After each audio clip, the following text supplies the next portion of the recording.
established. Shadow Minister Taiwo. Oh, sorry, Jeff Smith. Jeff Smith. It is long overdue, Mr. Speaker. The Royal College of Obstetricians and Gynaecologists have just released figures to show that gynaecology waiting lists have soared by over 60%. 500,000 people, and that's a bigger proportion than any other area of medicine. So what the government going to do to sort it out, to get waiting lists down so women get the healthcare they need? Minister.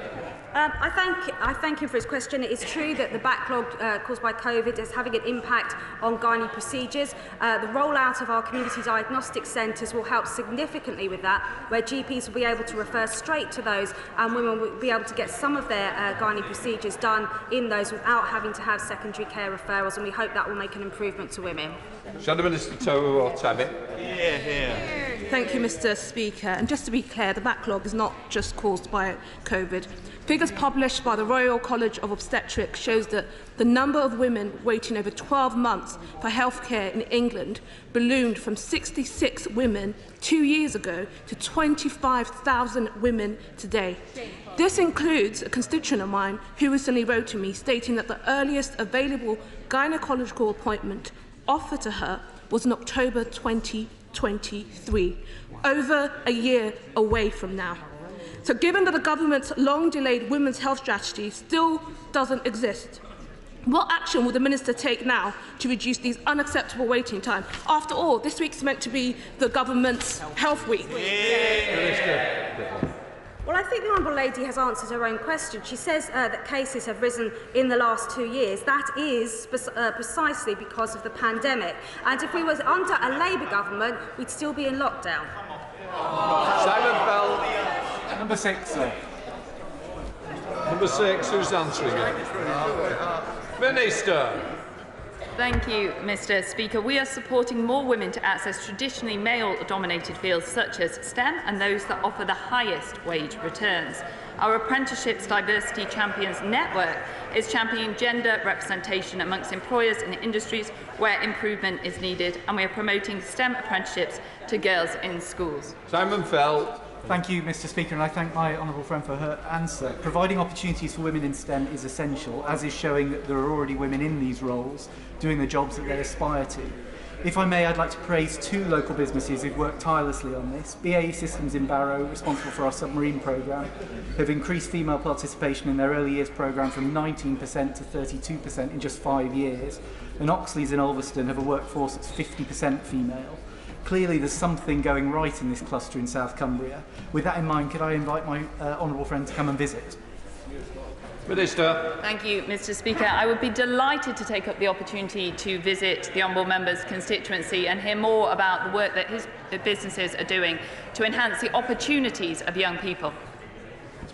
Show Secretary Annalise Dodds. Thank you, Mr. Speaker. The Secretary of State just lauded her government's social mobility czar. Well, does this minister agree with that czar that physics isn't something that girls tend to fancy because there's a lot of hard maths in there? If not, will she condemn those remarks and others which put girls and women off careers in STEM because of, to use the Secretary of State's words, soft bigotry and low expectations? Thank you, Mr. Speaker. On this side of the House, we believe in free speech, and it is the Social Mobility Commissioner's right to have a view. But of course we want all people to aspire to go into the careers, including STEM. Manjeet Singh Desi. Number 7, please, Mr. Speaker. Minister. Thank you, Mr. Speaker. The Send an Alternative Provision Green Paper aims to create a more inclusive education system to improve outcomes for children and young people with SEND. We're providing nearly £12 million to help schools and further education workforce support children with STEM, including autism, ensuring the needs are met early and effectively. Thank you very much. Mr. Speaker, after a decade of per-pupil funding cuts and with staff workload soaring, mainstream schools are too often unable to provide places for children with special educational needs and disabilities, including children in my Slough constituency who are unable to access speech and language therapy sessions. So does the Minister think that this is acceptable, and what is she going to do about it? Minister. Thank you, Mr. Speaker. This government is investing £74 million in the first year alone of our new national autism strategy to promote a straightforward route to diagnosis and the correct support that is needed. We will shortly be detailing our implementation plan for Year 2. And also the department has been funding the Autism Education Trust since 2011. John David. Question number 9, Mr. Speaker. Minister. Thank you, Mr. Speaker. In Inclusive Britain, our response to the Commission on Race and Ethnic Disparities report, we accepted the recommendation to publish guidance for employers to support a voluntary approach to ethnicity pay reporting. Work on this is already underway. David. Thank you, Mr. Speaker. According to the Resolution Foundation, in 2018, the ethnicity pay gap cost black workers over $3.2 billion in the loss of wages. Following the pandemic, the gap is getting wider. As the Minister will know, the Women and Equality Select Committee said in February that businesses are ready for the Ministers to follow through on the Government's manifesto commitment to bring in ethnicity pay gap reporting. Can the Minister therefore explain what the hold-up is and when they will do this? Minister. We remain committed to supporting businesses with pay reporting. There's significant technical challenges to it, and it may not actually be the most effective intervention for some employers in some areas, but we are working on guidance to make sure it can be as effective as possible. Caroline Harris. Question 10, Mr. Speaker. Minister. Thank you, Mr. Speaker. I can reassure the Honourable Lady that Her Majesty's Prisons and Probation Service is already working with NHS England to improve the treatment and support available to women in the prison service, including menopausal women, as part of the National Women's Prison Health and Social Care Review. Caroline Harris. Thank you, Mr. Speaker. Latest figures show that 39% of female prisoners are over 40 and a further 38% are aged between 30 and 39. Many of these will either be menopausal or perimenopausal already, or will reach this stage during their sentence. Knowing that menopause can have significant impact on physical and mental health, including influencing behaviours, does the Minister agree that a menopause strategy within Her Majesty's prison would be both productive and beneficial? Minister. I thank the co-chair of the Menopause Task Force. We did discuss this in our task force meeting yesterday, and we've agreed to invite ministers from the Justice team to work on this particular issue. The Secretary of State is sitting beside me, and I'm sure he's heard your words. Question 11, Mr. Speaker. Minister. Thank you, Mr. Speaker. The Government was delighted to support the Private Member's Bill to recognise British Sign Language as a language of Great Britain. We will improve public knowledge and awareness of BSL, including through guidance that will help promote and facilitate the use of the language, and much more. Thank you, Mr. Speaker. I welcome the introduction of the British Sign Language Act, recognising BSL as an official language in England, Scotland and Wales.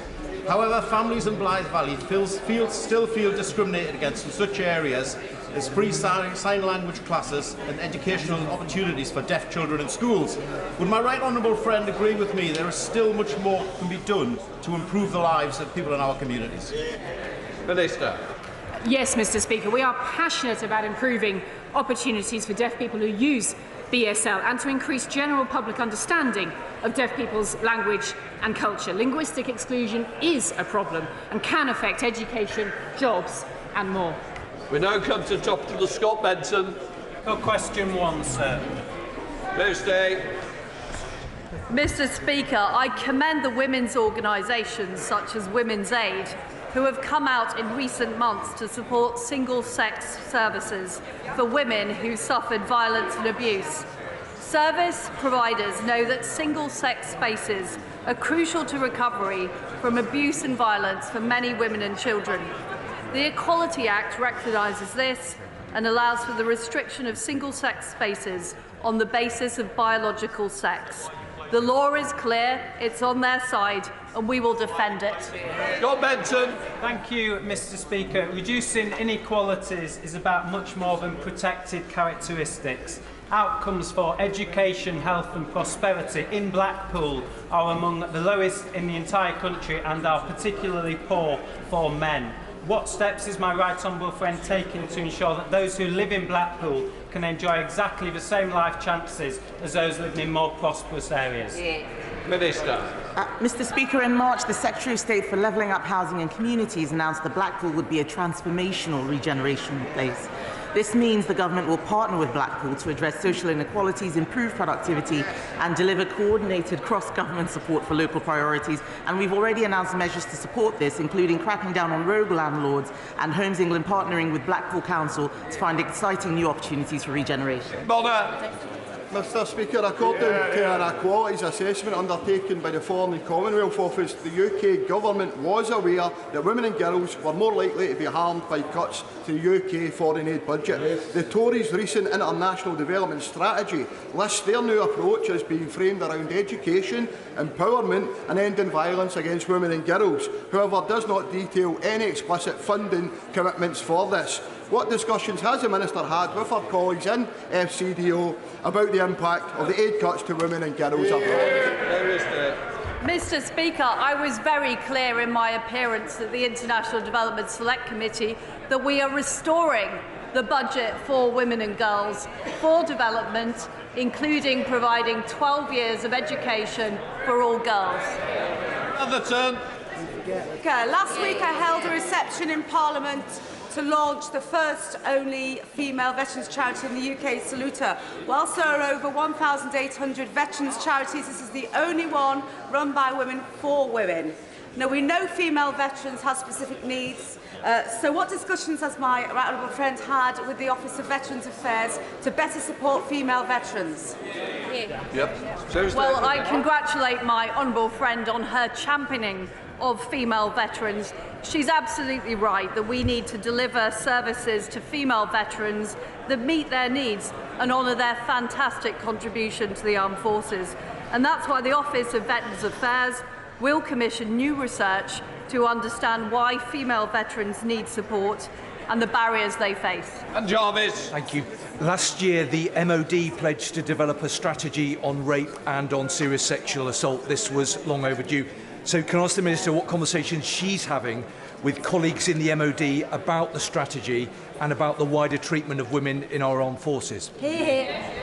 Thursday. Well, we're working very closely on this issue. It's vitally important that female service personnel are treated fairly and with respect. Thank you, Mr. Speaker. One of the most unequal workplaces in the land is actually the other place where 1/8 of the seats are reserved for men only.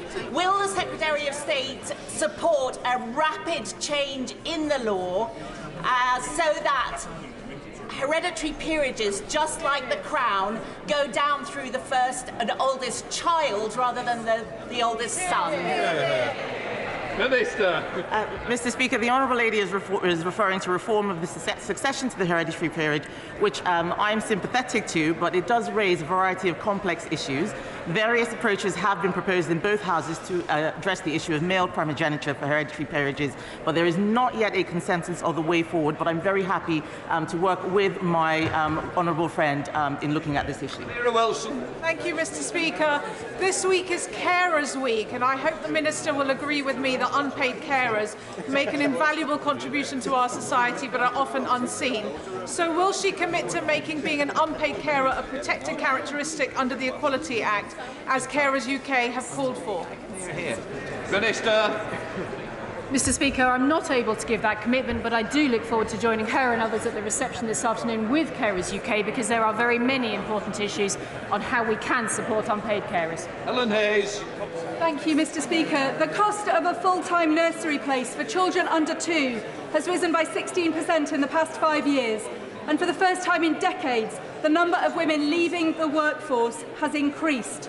Does the Minister for Women and Equalities think that this government's failed approach to childcare, which is pricing some women out of work and others out of parenthood, is remotely acceptable? And what recommendations is she making to the Treasury and the Department for Education to sort this problem? Well, Mr. Speaker, we're absolutely determined to bring down the cost of childcare, to fix the regulations that make the cost so high, and we'll be bringing forward proposals very shortly. Thank you very much. Mr. Speaker, this government promised that a comprehensive women's health strategy would be published last year, but we are still waiting, and meanwhile, waiting lists continue to soar. So, Secretary of State, given that waiting lists for women waiting for gynaecological services is now in excess of 570,000, a 60% increase on pre-pandemic levels, isn't it time that this government stops trying to protect constantly the job of a lame-duck Prime Minister and actually gets on with resolving the day-to-day issues affecting women in our country? Minister. As I've said in answer to many questions this morning, the Women's Health Strategy will be published shortly. We had over 100,000 responses. We published our vision document in December, and we will be publishing the Women's Health Strategy in the coming weeks.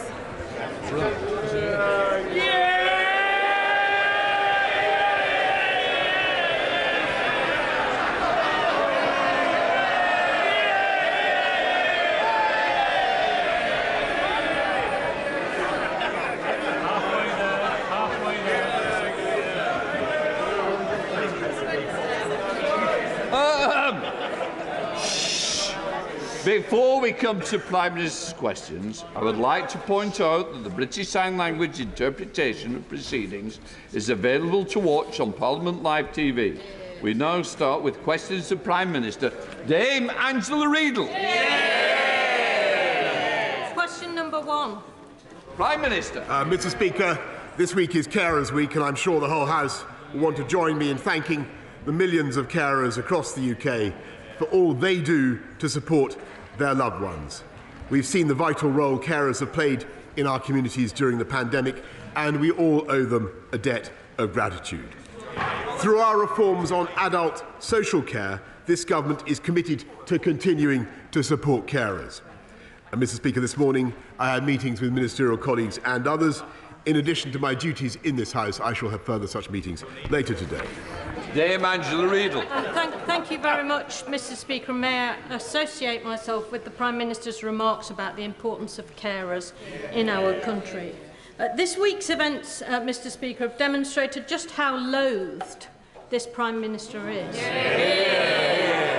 And that's only in his own party. So, as his administration is too distracted by its internal divisions to deal with the challenges we face, can the Prime Minister explain if 148 of his own backbenchers don't trust him, why on earth should the country? Prime Minister. Well, I thank the Right Honourable Lady very much for her question, and I can assure her that in a long political career so far, I have, of course, picked up, barely begun, I have, of course, picked up political opponents all over the place.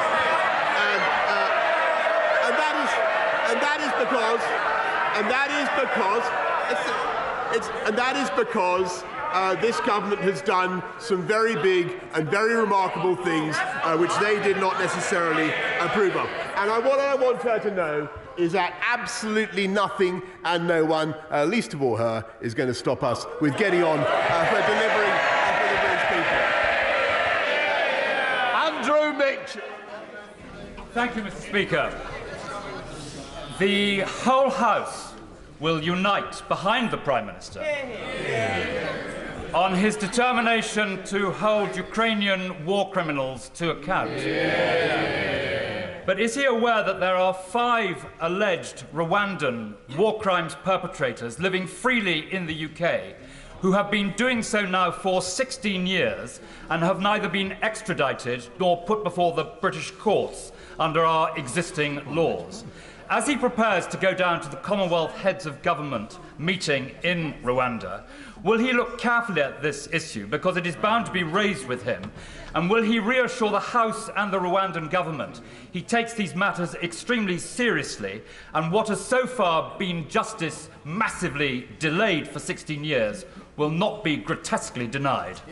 Prime Minister. I thank my right honourable friend for his question, and he raises an issue on which The UK has campaigned for a long time, and no country is more committed than we are to bringing war criminals to justice. I know that my right honourable friend, the Deputy Prime Minister, has raised the subject recently with the International Criminal Court. However, as he knows, and I will certainly, of course, study the case and take it up as appropriately, it is the subject of an ongoing investigation. It would not be appropriate for me to comment on it further.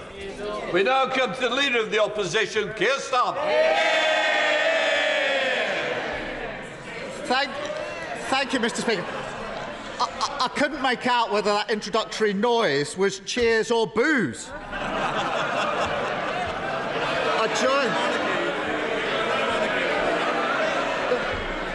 The trouble is, I don't know whether it's directed at me or him.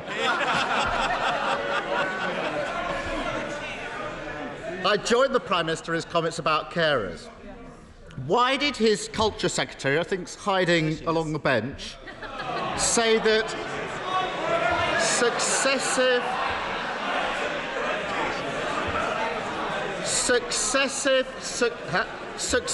Conservative governments left our health service wanting and inadequate when the pandemic hit? Mr. Speaker, everybody knows that when the pandemic hit, it was an entirely novel virus for which the whole world was unprepared. Nobody at that stage, nobody knew how to test for it. Nobody knew what the right quarantine rules should be, Mr. Speaker. But as it happened, the UK government and our amazing NHS produced, not only approved the first vaccine anywhere in the world. We were the first to get it into anybody's arms, Mr. Speaker, and we had the fastest rollout anywhere in Europe, none of which would have been possible if we'd listened to him. I think the Prime Minister just agreed with the Culture Secretary. Perhaps she said it. They didn't deny it. Perhaps she said it because it's true. Yeah, exactly. It starts with GPs. People were unhappy with the service they were getting before the pandemic. Not enough GPs. Too hard to get an appointment. That's why he promised 6,000 new GPs. But his health secretary admits he won't keep that promise. Despite the hard work of doctors, people can't see a GP in person. They're unhappier than ever with GP services. If GP provision was wanting and inadequate before the pandemic, what is it now? Prime Minister. Mr. Speaker, I'm afraid he's simply wrong, because he's wrong about what we're doing.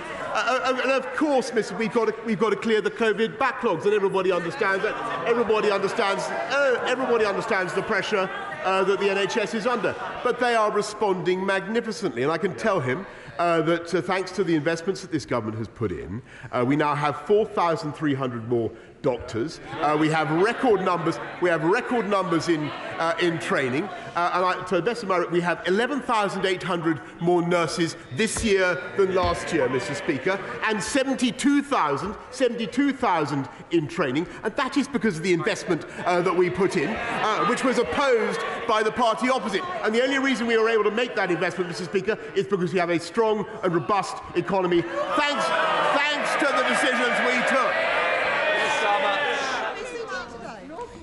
Mr. Speaker, of course he talks big, but I've got a letter here to the Prime Minister from the honourable member from Hereford and South Herefordshire. He said, this is you, Prime Minister, under you the government seems to lack a sense of mission. It has a large majority but no long-term plan. Mr. Speaker, the Prime Minister's Big Plan Act is so tired that even once loyal MPs don't believe him. And it's not just waiting for a GP, it's waiting for all NHS treatment. Take cancer. For over a decade, waiting times for cancer care have been going up. His solution was supposed to be diagnostic hubs.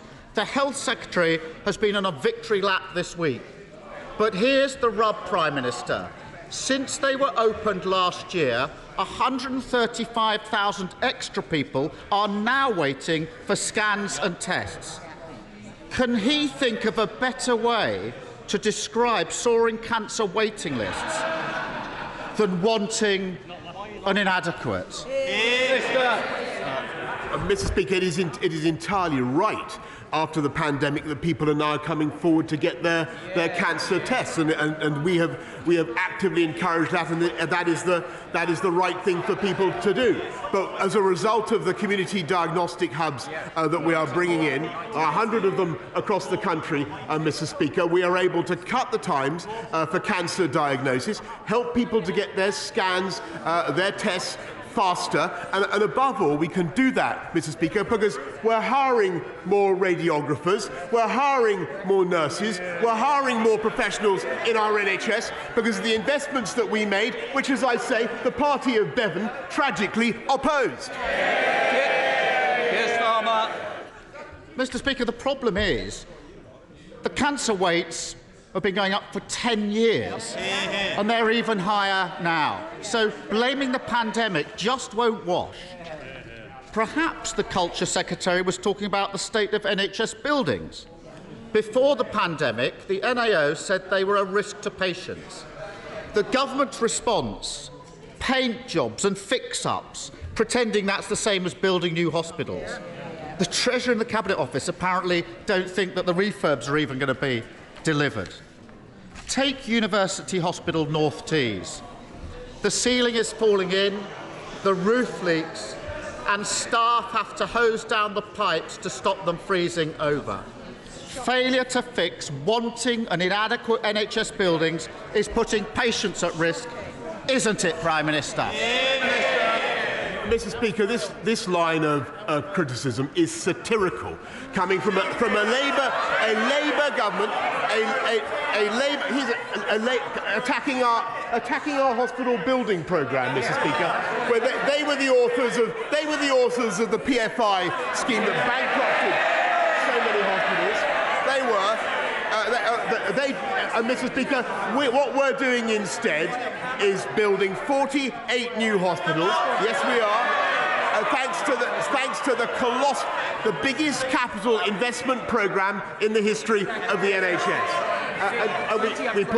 From memory, we put £33 billion as soon as we came in, then another 92 to cope with the pandemic, plus another £39 billion in the health and care levy.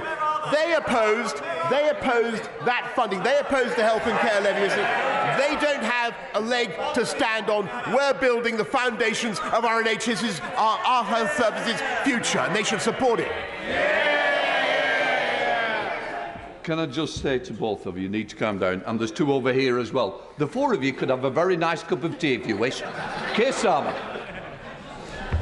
Oh dear. Prime Minister. Dear.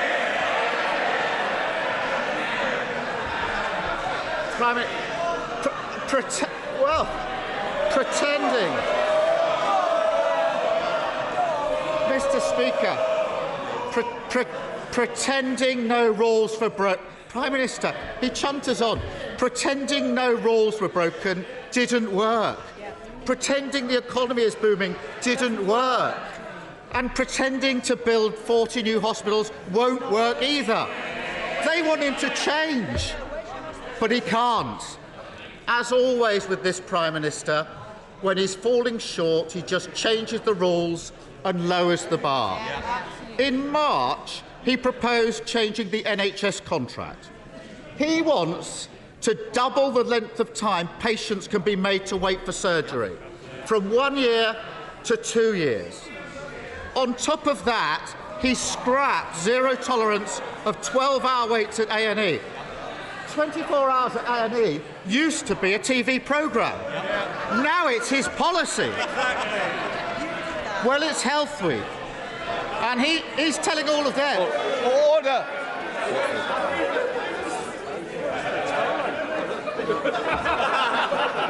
Mr. Cleverlake, we've got a tea party gathering. I'm sure you don't want to be part of it. I will hear the question. The problem is, so do our constituents. I wonder if I were you, And I think one or two of you might be going early. What I would say is, look, I need to hear the question in the same way I expect to hear the answer. So please, Keir Starmer. Mr. Speaker, I bet they wish they were this organised on Monday. Well, Mr. Speaker, it's Health Week, and he's telling them he's going to turn over a new leaf. So why doesn't he start by scrapping his plans to greenlight wanting and inadequate NHS standards? Prime Minister. Mr. Speaker, look, I've got to tell him, I just think that this line of attack is not working, Mr. Speaker. But it's not working because they refuse to approve. Once again, I think the two of you need to calm down. So please, we don't want to see an empty front bench, Prime Minister. Look, we've not only raised the standards in the NHS, we're not only reducing waiting times for those who have had to wait the longest, Mr. Speaker, but what we're doing more fundamentally is doing what the people of this country can see is simple common sense, and that is using our economic strength to invest in doctors and nurses and get people on the wards, get people, giving people their scans and their screens and their tests in a more timely manner and getting and taking our NHS forward. We are on target, Mr. Speaker, thanks to this government, to recruit 50,000 more nurses. Thanks to the investments, I've just got to repeat this because he doesn't seem to have heard it so far, thanks to the investments that party opposed. Perhaps he can now explain why they opposed them. Keir Starmer. Mr. Speaker, raising taxes because you failed to grow the economy isn't a plan for the NHS, and everyone sitting behind him knows it. Members of his cabinet admit that Conservatives left our health system wanting and inadequate when the pandemic hit. He's been in power for 3 years, and things are getting worse, not better. Fewer GPs, more waits for cancer tests, buildings still crumbling, and he's changing the rules to cover up his failure. And there is a real human pain as a result. Today I spoke to Hamza Semakula. Hamza is 20 and he plays semi-professional football for Hendon. He tore his ACL earlier this year. Because of the 2-year wait for surgery, he had to crowdfund for a private operation. I also spoke to Akshay Patel. Last year, his mother woke up unable to breathe. Akshay called 999 6 times. In his last call, he said, "I rang an hour ago for an ambulance as she had difficulty breathing, and now she's dead." Even he must admit that Akshay, Bina and Hamza deserve better than a wanting and inadequate government utterly unable to improve our NHS. Mr. Speaker, I think everybody in the House has sympathy with Akshay and the other constituents and their families and the other constituents that he mentions, Mr. Speaker, and I share their feelings. But when you look at what this government is doing, the massive, and I must say this to him, we are making colossal investments in our NHS. We are cutting waiting times, we're raising standards, we're paying nurses more, we're supporting our fantastic NHS. And by the way, he continually came to this, I just remind him of this, and said that we had the worst COVID record in Europe. Turned out to be completely untrue. He still hasn't retracted it.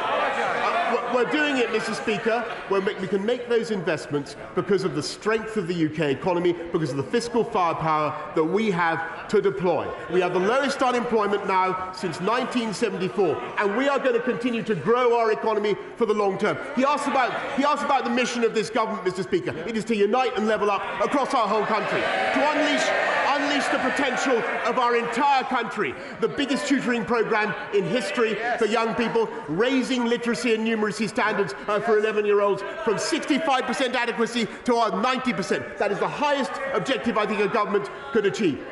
Expanding home ownership for millions of people, as my right honourable friend for Duluth and I will do, for millions of people who currently don't have it. Cutting the costs of cutting the costs of business to make this the enterprise centre of Europe. That is our vision, creating high-wage, high-skilled jobs for this country. And as for jobs, I'm going to get on with mine, and I hope he gets on with his.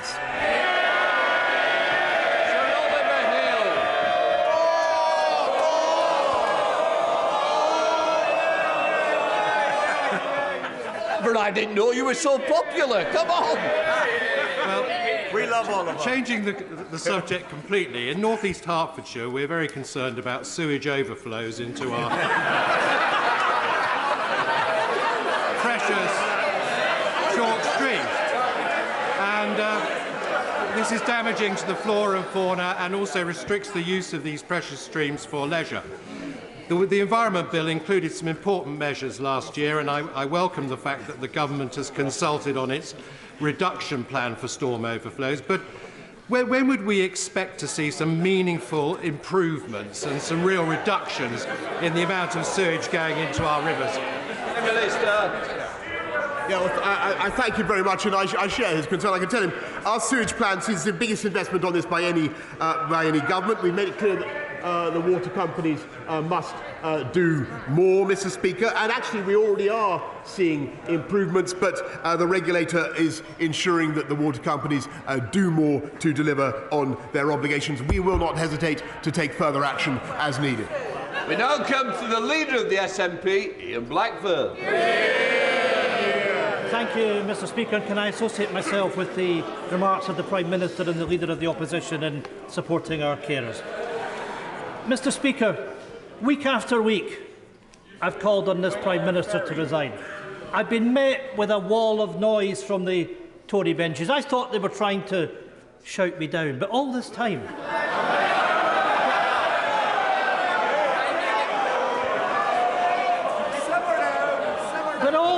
Mr. Speaker, it turns out that 41% of them have been cheering me on. Because, Mr. Speaker, let's be clear, at least the numbers don't lie. 41% of his own MPs have no confidence in him. 66 of MPs across the House don't support him, and 97% of Scottish MPs want the Minister for the Union shown the door. We now have a lame duck Prime Minister presiding over a divided party in a disunited kingdom. So, how does the Prime Minister expect to continue when even unionist leaders in Scotland won't back him? Prime Minister. I want to thank the right honourable gentleman for his characteristic warm words. And actually, Mr. Speaker, I want to say that the biggest and most powerful and effective advocate of the United Kingdom over the last time that I've been in has been that man there. I don't know how long he's going to last here as leader of the SNP, the Scottish National Assembly. Long may he rest in place, Mr. Speaker. He is the Araldite that's keeping our kingdom together. I thank him for what he's doing. Blackburn. Well, I can say to the Prime Minister. I can say to the Prime Minister that I'll be standing shoulder to shoulder with our First Minister as we take our country to independence. Mr. Speaker, the Prime Minister is acting like Monty Python's Black Knight, running around declaring it's just a flesh wound. And no amount of delusion and denial will save the Prime Minister from the truth. This story won't go away until he goes away. For once in his life, he needs to wake up to reality. Prime Minister, it's over. It's done. The Prime Minister has no options left, but Scotland does. Scotland has the choice of an independent future. Because it's not just the Prime Minister that we have zero confidence in. It's the broken Westminster system that puts a man like him in power. Exactly. Can he tell us, can the Prime Minister tell us, how it is democratic that Scotland is stuck with a Prime Minister we don't trust, a Conservative party we don't support, and Tory governments we haven't voted for since 1955? Prime Minister. Mr. Speaker, we had a referendum, as I've told the House before, in 2014. I think he should respect the mandate of the people. And he keeps saying that he wants his independence for his country. Our country is independent, Mr. Speaker. Our country is independent. Then he tried 48 times to reverse it to the leader of the opposition.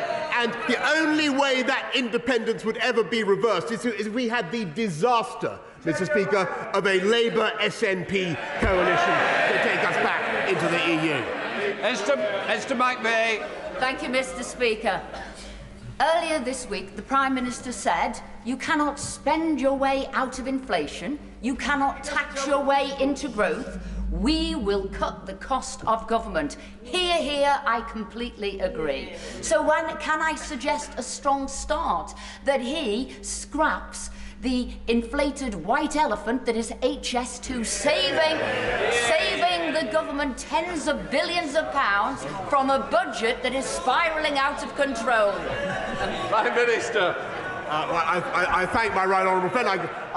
In case you missed what else I said, we're cutting taxes, Mr. Speaker, for everybody who pays national insurance contributions by an average of £330, Mr. Speaker, just next month. And as for HS2, actually what it will do is deliver long-term growth and prosperity for the whole of the country, uniting and levelling up, deliver more revenues, and put us in a better position to cut taxes in the future. Colin Eastwood.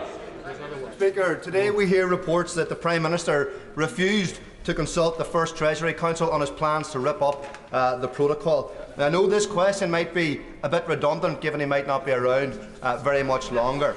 But given the Prime Minister's casual record of casual law breaking, will he give a commitment to the people of Northern Ireland that he will not break international law anytime soon? Prime Minister. Mr. Speaker, I can tell him that the reports that he's seen this morning are not correct. And what I can also tell him is that the most important commitment that I think everybody in this House has made is to the balance and symmetry of the Belfast Good Friday Agreement. That is our highest legal international priority, and that is what we must deliver. Dr. James Davis. Thank you, Mr. Speaker. The North Wales Mainline Railway has seen little investment for over a century. In practice, this means that jobs at Manchester Airport are poorly accessible to many of my constituents with a 2-hour commute, whereas a similar journey in the southeast of the country would be just 45 minutes. So will my right honourable friend ensure that the North Wales line features within the updated rail network enhancements pipeline at the decision to develop stage? Yes. I thank my honourable friend. Listen, I'm a great enthusiast, Mr. Speaker, for this project. We are looking at it, and I can tell him that the Network Rail has received funding to carry out feasibility work on improving North Wales mainline journey times, and travellers in North Wales could have no more effective advocate than my honourable friend. Kim Ledbeach. Thank you, Mr. Speaker. Despite the Prime Minister's promises of new hospitals and more doctors and nurses, the Bronte Birth Centre at my local hospital in Batley and Spen is temporarily shut and is at risk of permanent closure due to staff shortages and lack of resources. The reality on the ground is that after 12 years of Conservative mismanagement, the NHS is broken. So can the Prime Minister explain to expectant parents in my constituency why, despite his promises, they are now forced to travel miles to give birth, and why his government voted against an effective long-term workforce plan for the NHS, proposed by his right honourable friend, the member for South West Surrey? Prime Minister. I thank her very much, and I will certainly look into what's the centre that she mentions in Batley and Spen. What I can tell her, though, is that across the country we are investing massively in staff, in premises, in technology, in diagnostic centres, and I'm afraid for the party opposite to carp and to criticise is frankly absurd, because they voted against the health and care levy that is putting billions into our NHS, and they need to sort out their position. Either they support it or they don't. Hold on. Thank you, Mr. Speaker. Would my right honourable friend join me in complimenting Bradford on becoming the City of Culture in 2025? Could he also praise the team from Durham, who gave a fantastic representation of what County Durham had to offer? Bradford must really be extraordinary to have beaten us. In 2025, Durham will also celebrate the bicentennial of the Stockton to Darlington Passenger Railway, which will of course distract people from Bradford. I believe that my right honourable friend is the best person to lead on delivering levelling up for the North East. And to that end, can he encourage progress on the Furry Hill Station development, reinvigorate the Leamside line, and help deliver a great county deal for County Durham? I thank my honourable friend, and he and I have campaigned on. I've been following his campaign on this for a long time, Mr. Speaker. I'm told that the Department of Transport is currently reviewing the business case for exactly what he has just requested. We're putting the funding in, Mr. Speaker, unlike anything the party opposite ever could have delivered. Richard Thompson. Thank you, Mr. Speaker. In Monday's confidence vote, the Prime Minister secured the support of just 2 out of Scotland's 59 MPs. That means out of the massed ranks of his Scottish Conservative colleagues, he got as much support as there are pandas in Edinburgh Zoo. The Prime Minister is an intelligent man. He must know that position's untenable. And if he's not going to do the decent thing and resign as the Prime Minister, surely it's past time he wrote a letter of resignation to himself to stand down as the Minister for the Union. Prime Minister. I thank you very much, Mr. Speaker. I really redirect the honourable gentleman to what I said to the right honourable gentleman, my friend, the leader of the SNP, because I think the more they campaign in the current circumstances for breaking up our United Kingdom with all the strength and all the merits that it has, I think the more damage they do to their own case. Greg Smith. Thank you, Mr. Speaker. Supporting adults with a variety of mental health challenges, learning disabilities and conditions such as dementia. Last week, the Prince's Centre in Prince's Risborough in my constituency celebrated 10 years as an independent daycare provider. From my recent visit, it is quite clear what a happy, welcoming and supportive atmosphere has been created for all service users. So will my right honourable friend, the Prime Minister, join me in thanking and congratulating the manager, Kim Challoner, her whole team of staff, volunteers and trustees for delivering this first-class service? And as Chequers is but a hop, skip and a jump from Prince's Risborough, will he deliver those congratulations in person? Prime Minister. Well, I thank my honourable friend, who's amongst his many other distinctions, I think my MP. I also join him in thanking the entire team at the Prince's Centre for everything that they do, and I will certainly keep his kind invitation in mind. Abdul Khan. Mr. Speaker, I'd have more sympathy for the words get on with the job if it actually started in the first place.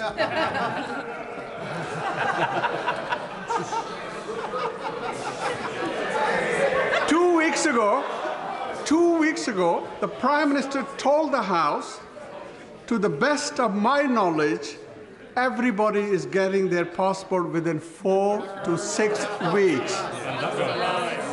However, the Passport Office is currently quoting a 10-week service time, with many of my constituents waiting well over that period.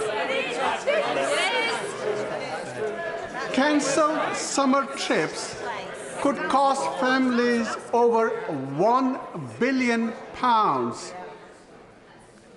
Does the Prime Minister accept that the Passport Office backlog is placing additional pressure on families already struggling with the cost of living crisis? Actually, Mr. Speaker, what we're doing is 91% are getting their passport within 6 weeks, I can tell him, Mr. Speaker. And we are putting hundreds and hundreds more staff into the Passport Office. And the strength of demand, by the way, is a sign of the robustness of the economy, because everybody is frankly wanting to go on holiday, and quite right too, Mr. Speaker. But when it comes to travel chaos, have we heard any condemnation yet from the opposition welcome the RMT and their reckless and wanton strike. What about that? Thank you, Mr. Speaker. As my right honourable friend knows, Rochester Strood is facing unrealistic housing targets, putting pressure on the council to bring forward a local plan that will close successful working docks and the loss of beloved open spaces such as Deangate Ridge, all in the name of meeting an arbitrary target.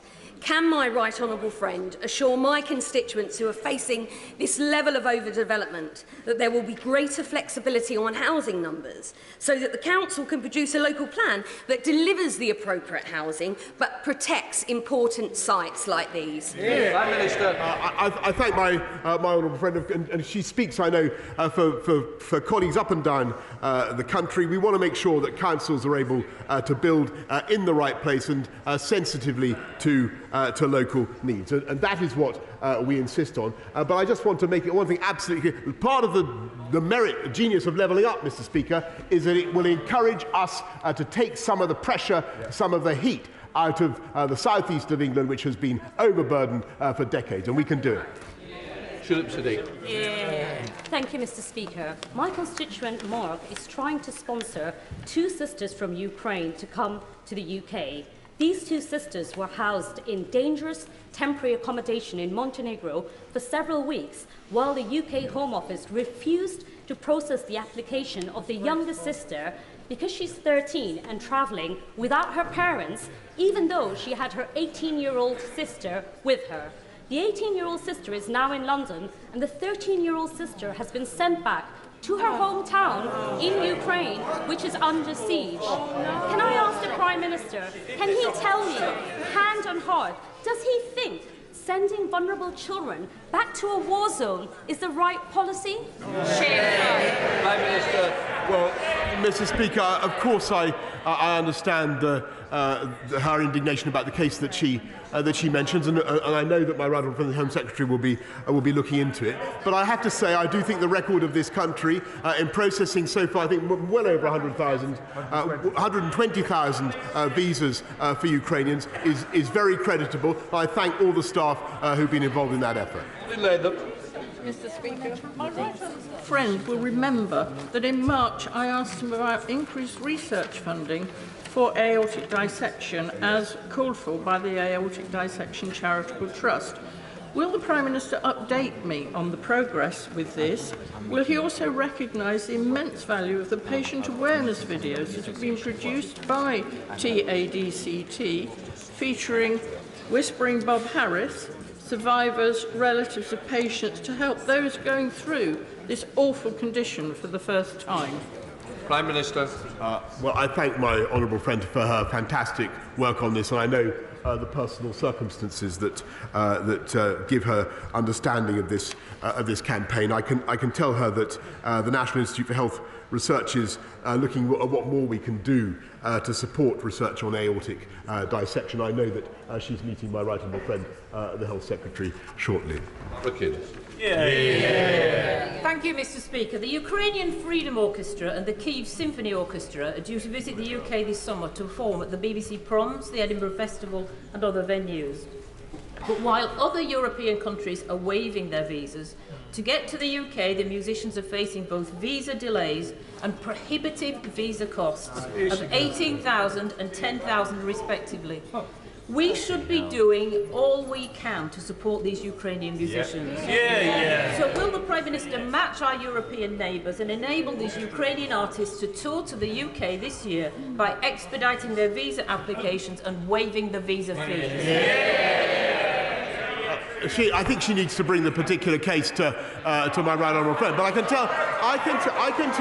tell the House what they know, and I know that many honourable members, by the way, are showing a lead by having Ukrainians to stay in their own homes. I thank all honourable members for doing it. Thanks to the scheme that the UK government has put in place, I think we should be very proud of what we're doing.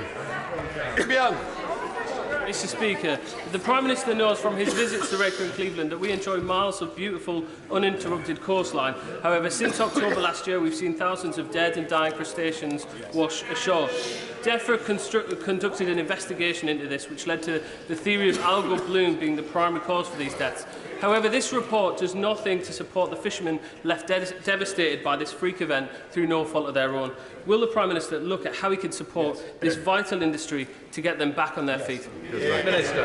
I know my honourable friend and I were walking together on the seafront in Redcar when eating a lemon top, actually, Mr. Speaker, when somebody raised this very point with us, and I can tell him that we've ruled out chemical pollution, Mr. Speaker, but we are looking at we are making another £100 million of investment, including in communities such as his, and working with the fishing industry to help them recover from this problem.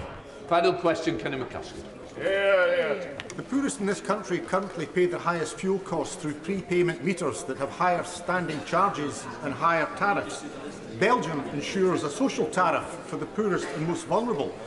As the perverse and pernicious euphemism of self-disconnection enters the lexicon, when in fact it's a politically imposed choice, not something chosen by individuals, is it not time that we provided a social tariff and ended the injustice of prepayment meters?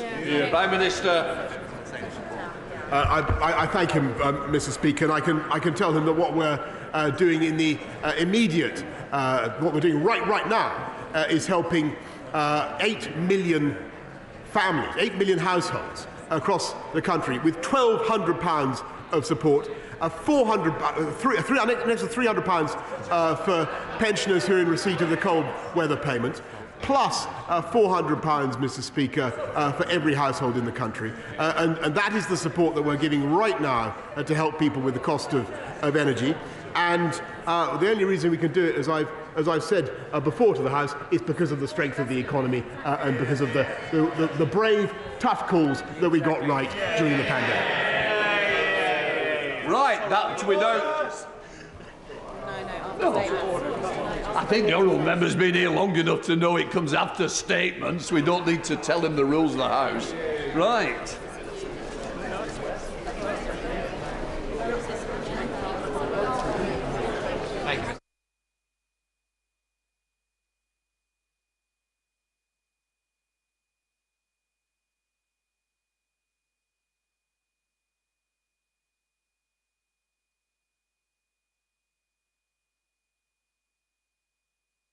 Right, let us move on to the statement. I call the Secretary of State for Health, Sajid Javid. Yeah, Mr. Speaker, with permission, I'd like to make a statement on the independent leadership review of health and social care. This is an important report that comes at a critical time. This government is embarking on a huge programme of reform to tackle the COVID backlogs, to improve people's experience of the NHS and social care, and to place this system on a sustainable footing for the future. But we cannot seize this opportunity and deliver the change that is so urgently needed without the best possible health and care leadership in place. Because great leaders create successful teams, and successful teams get better results. So a focus on strong and consistent leadership at all levels, not just on those who have the word leader in their job title. This will help us in our mission to transform health and care and to level up disparities and patient experiences. This review, which I've deposited in the libraries of both houses, was tasked with proposing how to deliver a radical improvement in health and social care in the leadership that is across the United Kingdom, across England. It sets out a once-in-a-generation shake-up of management, leadership and training, as well as how we can make sure that health and care is a welcoming environment for people from all backgrounds. It's free from bullying, harassment and discrimination.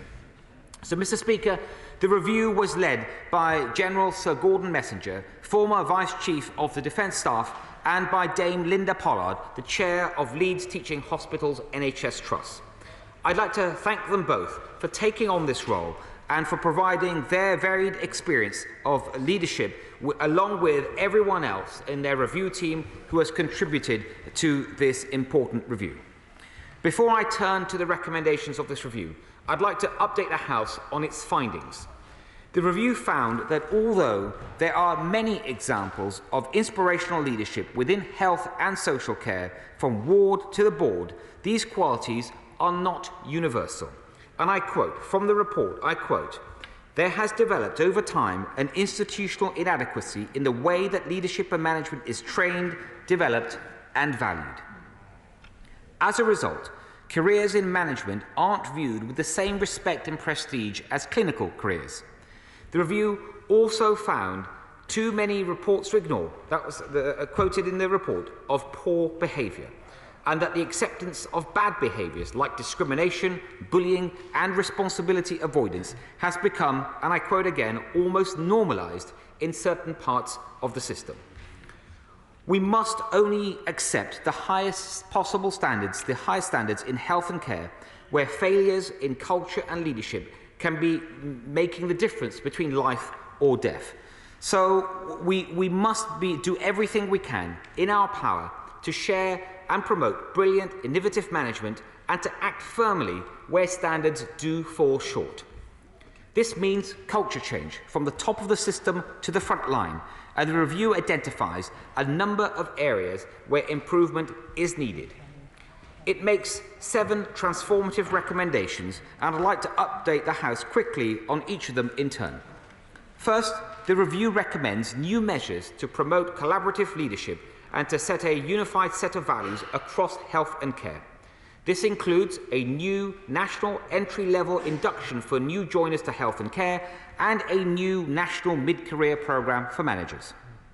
Second, the review recommends that we should agree and set uniform standards for equal opportunities and for fairness, with more training to ensure that the very best leadership approaches become ingrained, and that the CQC must support this work by measuring progress through regular assessments. Mr. Speaker, this doesn't mean more people working in diversity, but fewer. In my view, there are already too many of these roles, and at a time when our constituents are facing some real pressures around the cost of living, we must spend every penny with care. Instead of farming out important work to a specific group of managers, it must be seen as everyone's responsibility, with everyone accountable for extending fairness and equal opportunities at work. Third, the review recommends a single set of unified leadership and management standards for NHS managers. These standards would apply to everyone, including those who work part-time and flexibly, with a curriculum of training and development to help people to meet them. This is well overdue modernisation, and completing this training should be a prerequisite to advance to more senior roles. Fourth, the review recommends a more simplified, standardised appraisal system for the NHS, moving away from variation in how performance and career aspirations are managed towards a more consistent system that takes into account how people have behaved, not just what they have achieved. Fifth, the review identifies a lack of structure around careers in NHS management. It proposes a new career and talent management function for managers at a regional level, to oversee and support careers in NHS management and to provide clear routes to promotion along with training and development.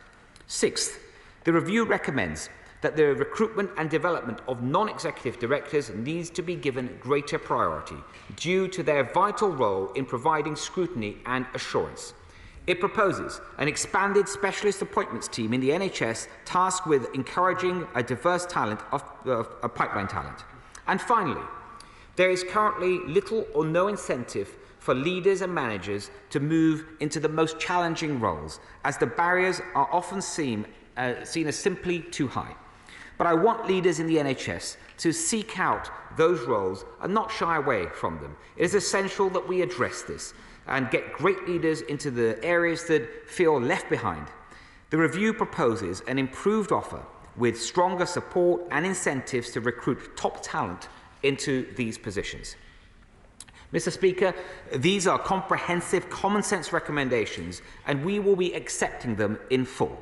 The recommendations have been welcomed by groups that represent people who work throughout the NHS, including the NHS Confederation and NHS providers. By taking this review forward, we can finally bring how we do health and care leadership into the 21st century. So we have the kind of leadership that patients and staff deserve right across the country, and we make sure that some of our country's most cherished institutions can thrive in the years that lie ahead. I commend this statement to the House. I now call the Shadow Secretary of State, Wes Streeting.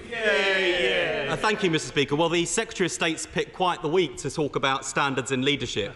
But I do want to say a huge thanks to NHS staff and leaders for the work they are doing against the most extraordinarily difficult backdrop. And I also want to thank General Sir Gordon Messenger and Dame Linda Pollard for carrying out this review. The 7 recommendations of the review are sensible, and I'm pleased the Secretary of State has already committed to implementing them. So as this is a rare example of decisiveness from the Health Secretary, can he tell us when he intends to publish his implementation plan? All too often, senior leadership of the NHS is in a place where it still doesn't represent the diversity of the population it serves. So instead of throwing red meat to his own backbenchers for reasons I think will probably be obvious to everyone, I'd like to hear how in particular he intends to ensure that equality, diversity and inclusion will be improved so we get the best leaders incentivised into the most challenging roles and able to provide inclusive healthcare for the breadth of diversity of our great country. And can he explain why this review has not covered leadership in primary care or social care in any detail? Surely this is a missed opportunity. And let's face it, Mr. Speaker, while he's trying to dress this up as the biggest shake-up in history, I'm not sure that giving staff an induction upon joining the NHS is a revolutionary development, and it hardly meets the scale of the challenge, because the NHS faces the biggest crisis in its history. NHS staff are in a system under pressure like never before, and there are simply not enough of them. There are currently 106,000 vacancies across the NHS, and staff are leaving in droves. In some specialties, like midwifery, they're leaving faster than we can recruit them. So I don't know how he expects NHS managers to demonstrate good leadership and deliver the best outcomes for patients when there aren't enough staff to lead. And for an organisation the size of the NHS not to have a plan for its workforce, one of the biggest employers in the world, is unbelievably negligent. What's the NHS meant to do until he eventually delivers his long-term workforce strategy, which he's been promising for some time? And how are managers meant to lead effectively when instead of thinking about patient care as their primary driver, they become buildings and facilities managers because the ceilings are falling in? And the only place that more than 40 new hospitals really exist is in the Prime Minister's imagination. He said we should accept only the highest standards in NHS management. Well, let me ask him about not the generalities, but the specifics. Last month, it was reported that the North East Ambulance Service bosses oversaw cover-ups of negligence, leaving around 90 families not knowing how their loved ones died. He said yesterday he's still considering whether to launch a review. Is he seriously considering protecting managers who cover up bad practice instead of standing up for grieving families? Staff in the North East were reportedly paid to sign gagging clauses. I understand attempts to get them to sign gagging clauses are still underway. So in a written question, I asked how many NDAs have been signed in the NHS since the government said they would be banned in 2014. He doesn't know, and he's refusing to investigate the use of gagging clauses in the NHS. So how can he claim to be shaking up NHS culture and dealing with bullying when he's got no interest in what's going on under his nose? Of course the NHS needs good leaders, Mr. Speaker. But when it comes to examples of poor leadership in the NHS, the Health Secretary didn't need the Messenger review, he just needed to look in the mirror. This is the man who described the NHS's blockbuster video in the age of Netflix as if this was the greatest revelation since Moses received the 10 Commandments. Who has been in government for the last 12 years? On his watch, on their watch, we have the highest waiting times in the NHS's history, the lowest patient satisfaction since 1997, longer waiting times for cancer in every year since 2010. Heart attack and stroke victims are left waiting around an hour on average for ambulances, and patients are at risk of serious injury because hospital buildings are crumbling around them. And he kicked off his own Health Week expecting applause for the fact that despite his best efforts, there are still 9,000 people waiting more than 2 years for treatment.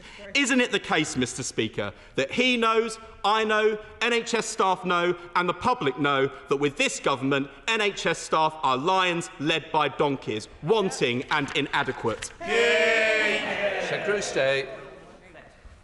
Mr. Speaker, I'm not surprised by the typical response from the honourable gentleman.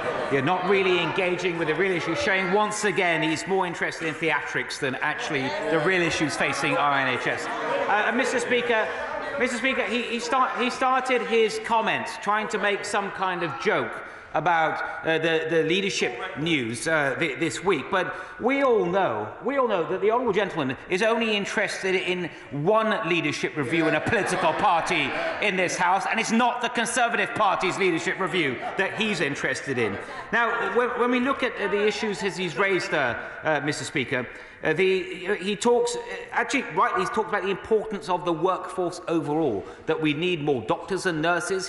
He should know that we've got more doctors and nurses than ever before. We're recruiting at the fastest rate than ever before. 10,000 more nurses in the last year, over 4,000 more doctors in the last year, more in training than ever before. But he'll know to deal with these challenges, getting more workers, building those hospitals, which, by the way, all of those hospitals are on track. All of that requires proper funding, yet he and his party voted against the funding that the NHS needed to achieve that. And he also, again, he's actually right to talk about when things do go wrong in the NHS. Of course, they need to be properly investigated, as they were in Telford and Shropshire, and we learned about the terrible things that have been going on under successive governments in that trust, and when there is a need for other investigation, including independent ones like the one I've just asked for in Nottingham as well, that will be done. But he should understand that the best thing, what's far better than doing a review into things when they go wrong, is not having them go wrong in the first place. And that's why he should have welcomed this report. Theresa May. Thank you, Mr. Speaker. This is an important review. Can I just say to my right honourable friend that there have been regular radical changes in the management of the NHS throughout my 25 years in this House, so I suggest he proceeds with care in relation to this. Leadership of the NHS, which he rightly says is important. Good leadership is important, for example, to ensure that we can deal with the COVID backlogs, includes consultants. Too many experienced consultants are leaving the NHS because of problems with their pensions. So will my right honourable friend now commit to an urgent review into this issue, including looking at the changing the abatement scheme? Mr. Speaker, can I thank my right honourable friend for her comments, and I always listen very carefully to what she's got to say with her very important experience.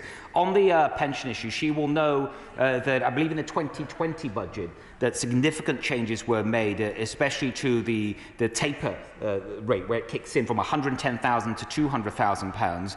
That benefited, I think, the top 5% of earners in this country, but it was the right thing to do to encourage and incentivise doctors in particular to work more. But she's right to talk about what more we can do, and we are looking precisely at what further flexibilities we can offer in terms of pension arrangements. Thank you, Mr. Speaker. The Health and Social Care Secretary talks about strong leadership and culture change.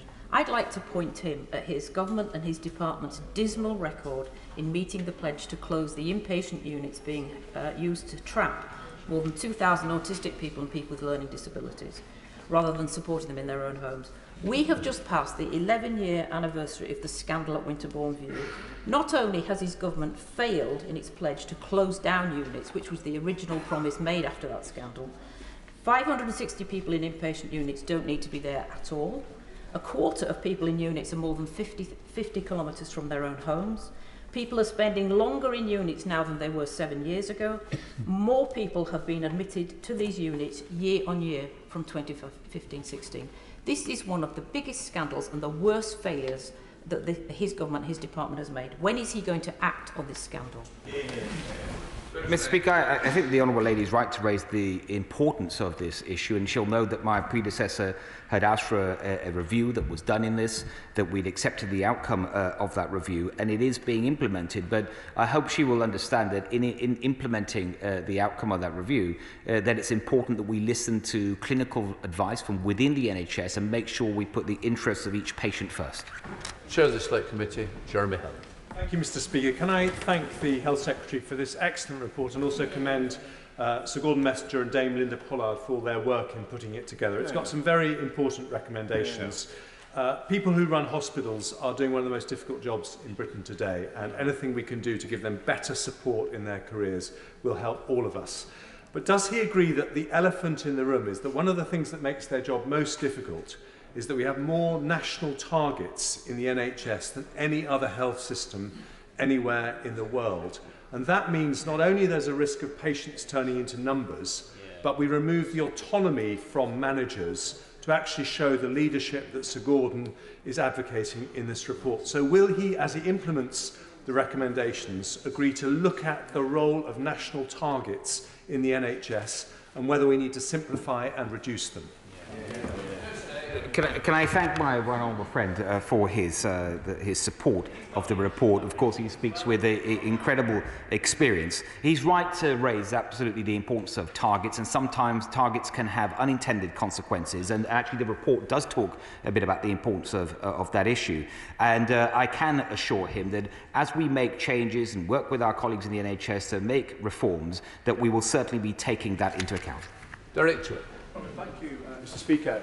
Can I say to the Secretary of State that not as he has seen over the years as an MP and Minister, you see some excellent, outstanding managers and leaders and some not so good managers and leaders. But isn't part of the problem is that and the former Prime Minister, the right honourable member for Maidenhead mentioned about continual structural changes, which adds to instability. We've got massive recruitment and retention problems. We have record numbers coming to use hospitals at the present time. So no matter what he does to purely in leadership and improvement there will not solve all those problems. And part of the problem is, of course, is that we do not have enough people to come forward to come into leadership roles. So can I say this to the Secretary of State in conclusion? Can I ask him about what point in the next 5 to 10 years would he expect to have solved the leadership crisis in the NHS? Mr. Speaker, the honourable gentleman, he's absolutely right to talk about the importance of recruitment in the NHS, getting the right people in the first place, about retention, retaining those people, of course.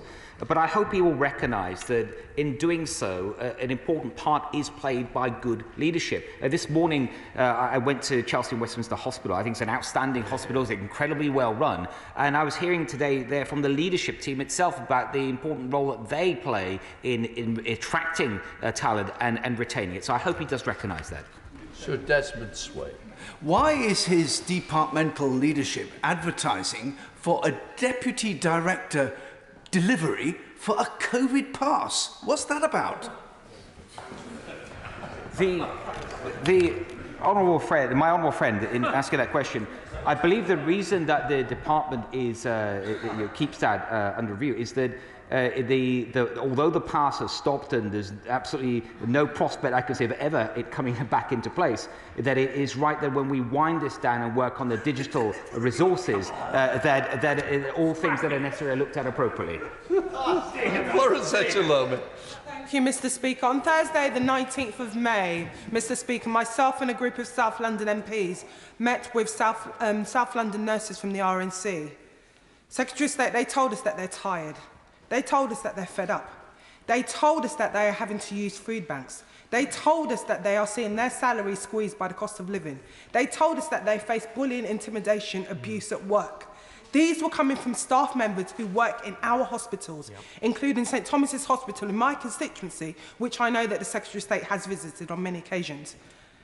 There's a big gap and omission around this leadership issue in social care, Secretary of State. Big retention, over 9,000 people in vacancy rates. Is the Secretary of State clear, and does he have a plan to address that big omission in health and social care, including retaining those people that we need on the front line? Mr. Speaker, the short answer is yes. She's right to talk about the importance of nurses and retaining those, as well as recruiting more nurses. When it comes to nurses' pay, she'll know that we gave a 3% rise last year when there was a freeze for the workforce in the public sector generally, and this year we'll be listening carefully to what the independent recommendation is. Sir John Redford. How many directors and chief executives of health bodies are there in the NHS? And what performance requirements are built into their contracts, because we want them to deliver high-quality care with falling waiting times? Well, I couldn't give my right honourable friend the exact number that he's asked for, but what I can tell him, and I absolutely agree with him, is the latter part of his question, which is that we do want to see a massive improvement in appraisal and performance standards, and I'm sure when he gets to see the report in detail today, he'll be pleased by what he reads. Graham Morris. The Secretary of State said we must only accept the highest standards and act where standards fall short. My constituent, Paul Calvert, bravely exposed the North East Ambulance Service's management failures and indeed criminal negligence of cover-ups of patient deaths.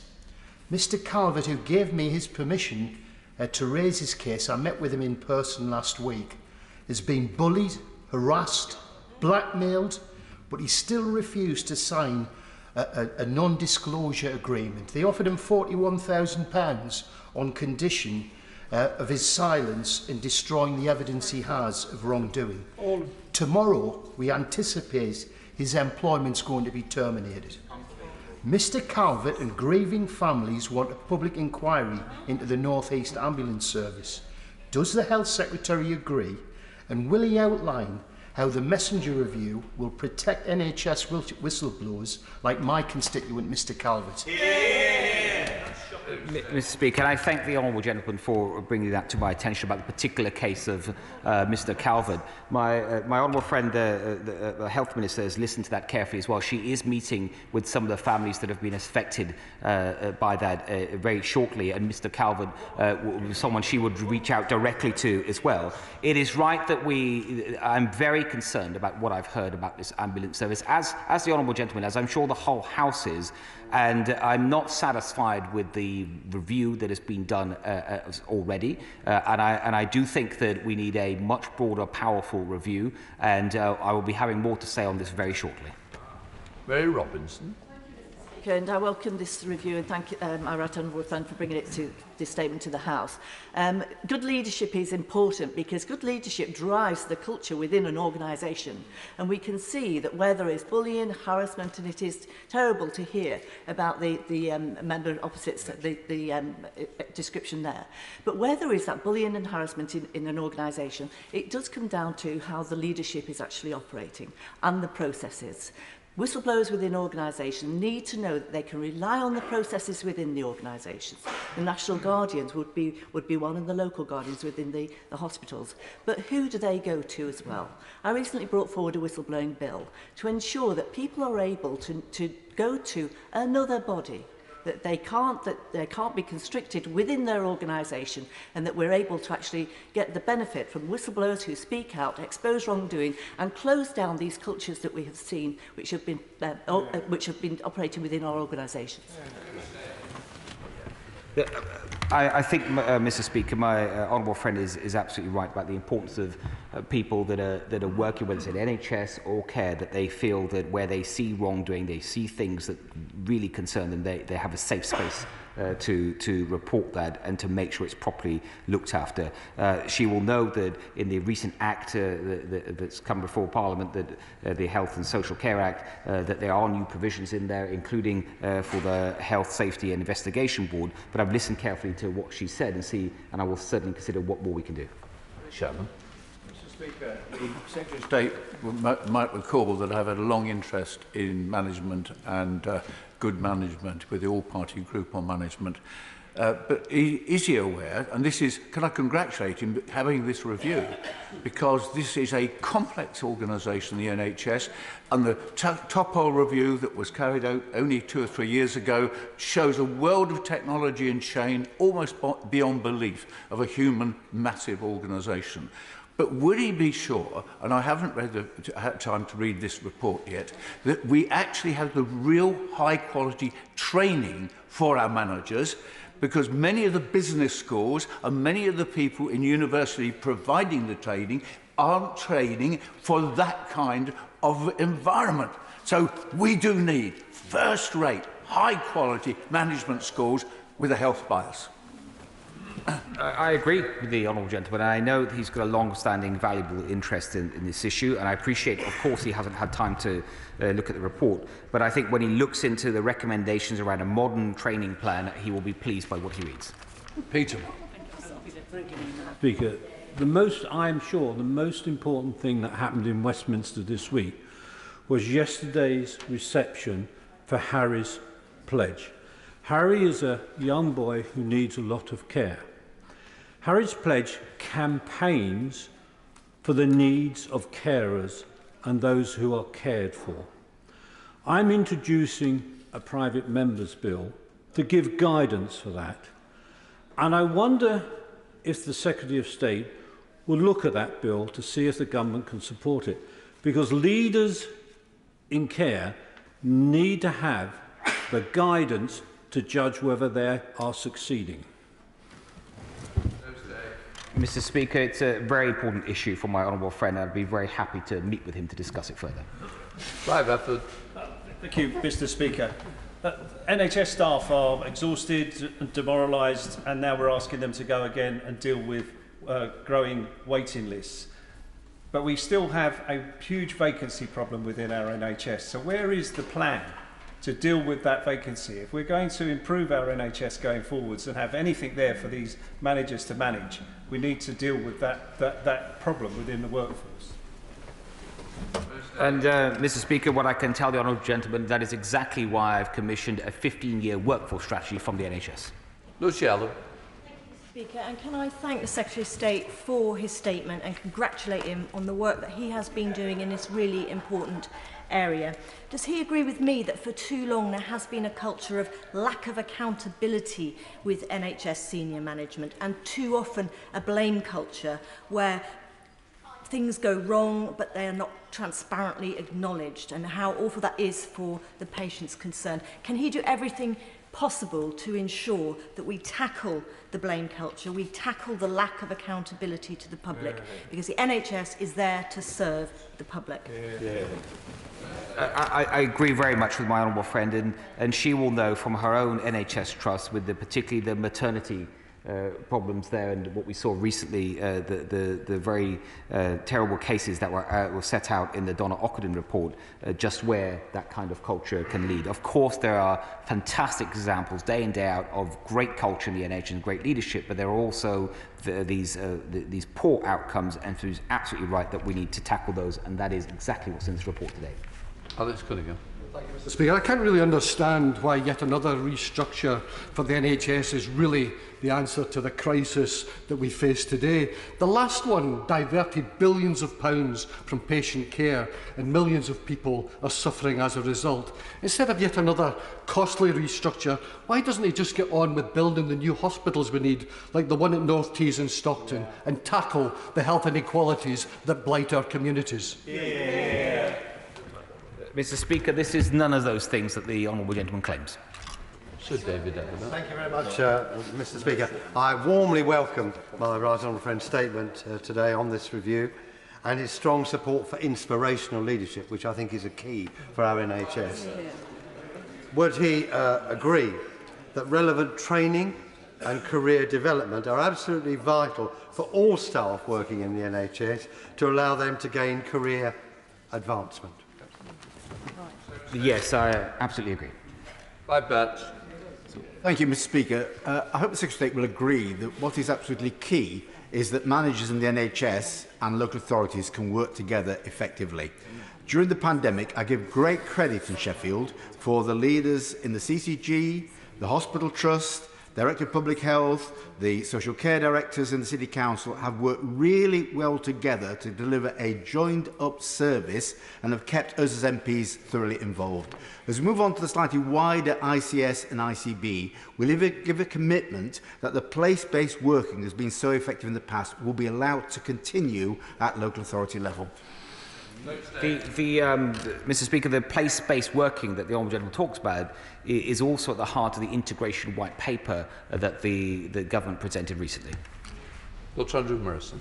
I very much welcome Gordon Messenger's review, but does he not agree with me that in the history of the National Health Service, reorganising senior management has very often been a distraction? And would he prioritise the area which will make a real change to health and care, and that is the interface between the two, and focus on career progression and development for care workers in particular, who hold the key to unblocking the awful problems that we have in both sectors? Mr. Speaker, I know my honourable friend speaks with experience, and I appreciate, of course, he wouldn't have had time to look at the report in detail yet, but I think when he does read it, he will find that this is precisely what he's just asked for. This is not a reorganisation. This is all about strengthening management, and it sets out in quite some detail how that can work. Next. Thank you, Mr. Speaker. Can I agree with the Right Honourable Member for Maidenhead about NHS reorganisations? I once met a very senior and very able NHS manager who said they'd been through 14 restructures of the NHS and they quite like number 5. Mr. Speaker, it seems to me, can I ask the Secretary straight, how will this review better integrate ambulance services with their local hospitals to improve performance standards for local patients?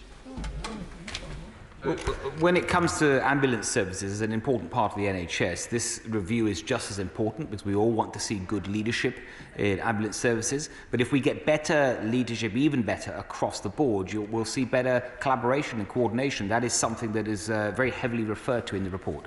John Stevenson. Mr. Speaker, welcome this statement, and leadership is absolutely vital. It's something we don't talk enough about in this country, whether it be in the private sector or the public sector. In his statement at point 6, he references non-executive directors. Would you agree that we need to attract a more diverse set of non-executive directors, particularly with regards to their skill set as much as anything else? Yes, I do.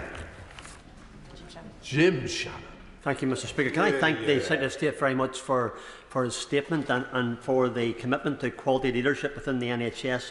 That is, as he said himself, is so important. The review findings and recommendations are a method to deliver that improvement. Retention of staff is core to any improvement, the consultants, the GPs, the doctors, the nurses. So what has been done to retain staff and not lose them? And is it the intention of the Secretary of State to share the findings with regional administrations, in particular Northern Ireland Assembly, to provide betterment across all of the United Kingdom of Great Britain and Northern Ireland? Thank you.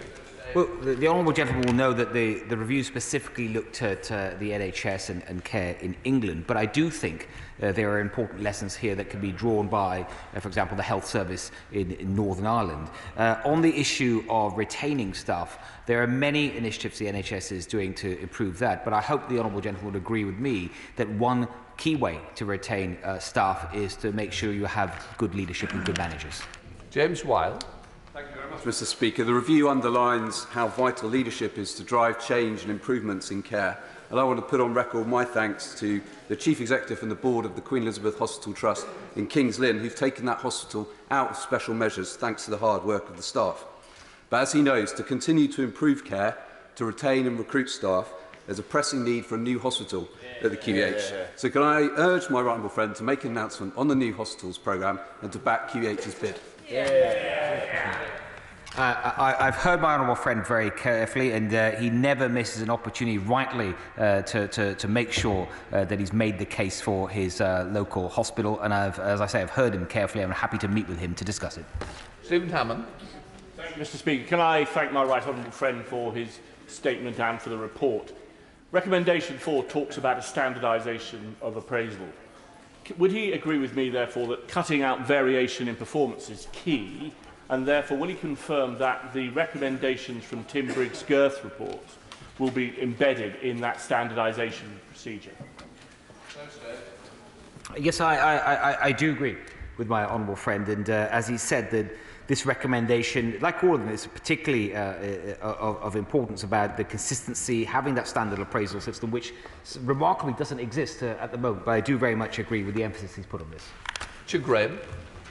Mr. Speaker, the focus that the Health Secretary is giving to leadership management and training has to be absolutely right, because we all know that whether it's a CQC report on a hospital or an Ofsted report on a school, one of the key differences between adequate and outstanding is the quality of leadership.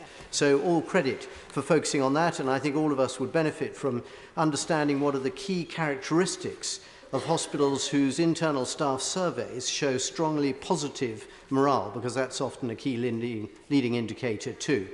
Could my right honourable friend just say a word or two about the point raised by the honourable member for Easington? The report and what has come out of the North East Ambulance Service, I think, is truly shocking and does highlight what I think Sir Gordon Messenger called a need for a change of culture.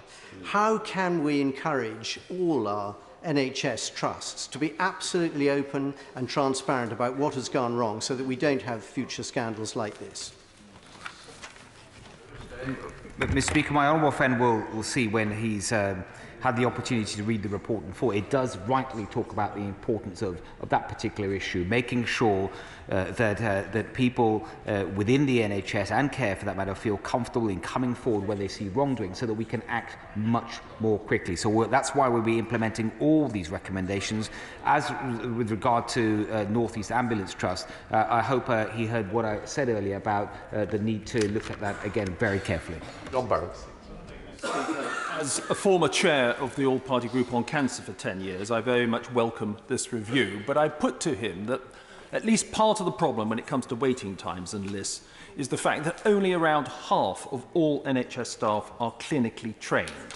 There is an imbalance there. And may I suggest to him that one of the things that could really help is to get, following my amendment, which he accepted in the Health and Care Bill, to get the NHS to focus on outcomes like one-year cancer survival rates as a means of encouraging earlier diagnosis, and less on processes which are very management heavy. Yes, I agree with my honourable friend. Anna Firth. Thank you, Mr. Speaker. I thank the Health Secretary for this vitally important report at this critical time.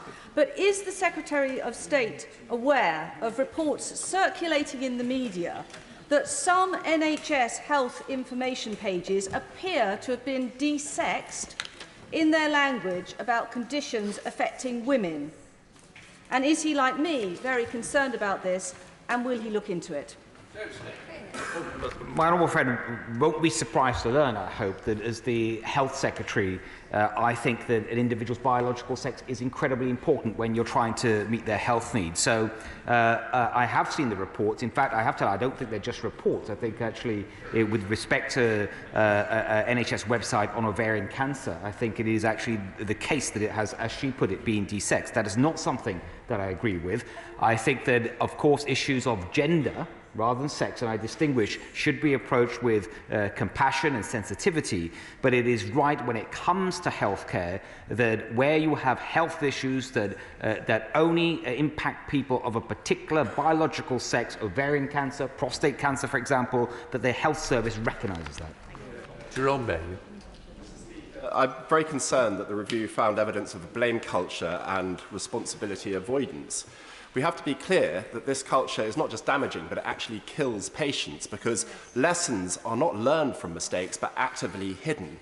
So what can we learn ourselves from the airline industry, who adopted a no-blame culture, and through that adoption, dramatically reduced airline-related deaths?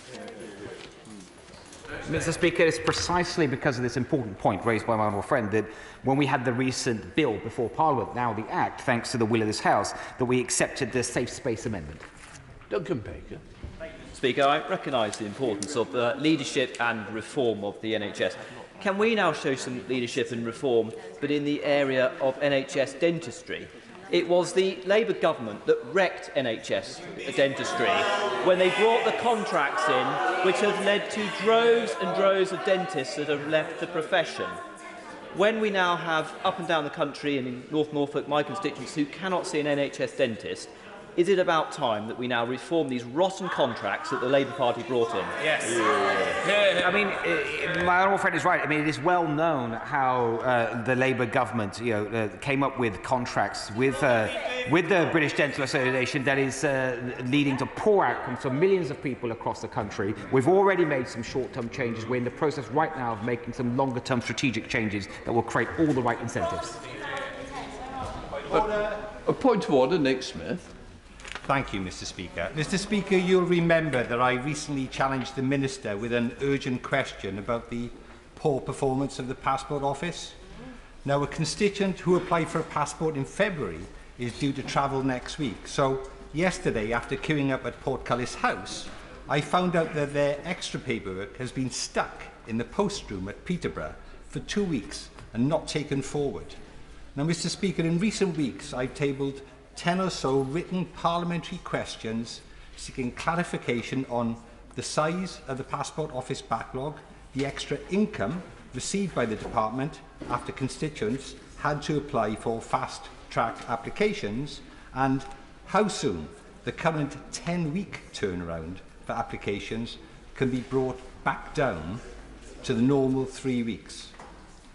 Mr. Speaker, my reasonable questions are being dodged. The government's incompetence is worrying for families. They are afraid the bedlam will ruin their summer holidays. Mr. Speaker, how can I get these points on the record and the government to up its game and help families across our country? Well, the one thing is, it's certainly now on the record again by the honourable member, and quite rightly. I don't think there's a member in here whose postbox hasn't had a problem with the passport situation. What I would say is I do expect questions to be answered quickly and not to be dragged out or lost somewhere in the system. But I would say it's not a point of order for me, but it's on the record. But I do take notice that when questions are laid, they should be answered as soon as possible. Right, as there's no further points of order, before I call the Minister to move the second reading, I wish to remind members of the House conventions which have a large number of members seeking to participate today. Members will recall that if they participate in the debate, they should be present throughout the opening speeches and the wind-up speeches, be present for most of the debate, and as a minimum remain in the chamber for at least 2 speeches after their own. Also, while we appreciate that interventions are important, a part of our debate, if members intervene repeatedly, they are likely to find themselves being called later in the debate than might have otherwise been the case, so that we all respect and treat each other fairly in the best possible way. Secretary of State. Oh, Clerk. Michael, sorry, the Clerk's just going to read the orders. Levelling Up and Regeneration Bill, second reading. I now call the Minister to move.